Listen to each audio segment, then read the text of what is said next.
चोर ढोला थे ना, चोर ढोल पूरा गांव में चोरी करके भाग जाते, फिर एक कुत्ता नहीं भूखे साले। हाँ बिल्कुल और सही बात।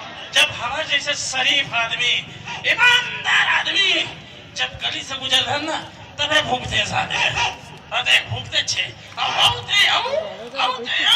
जब घर जब भूख मत गए, कुत्ता मोल बिल्कुल पसंद नहीं साले, कुत्ता समझ गए? कुत्ता के पे कुछ नहीं बोला, सुन आओ जब वो घर घर जावे ना, तो साले दाई दादा नहीं जगह है, जब जगह ही तब बहुल जगह ही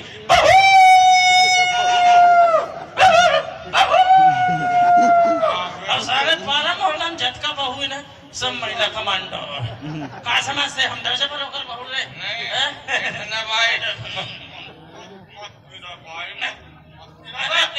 जानथस रे प्रभु, जानथस दादा भाई ये दारू हमारे समाज ने बर्बाद कर रहा है।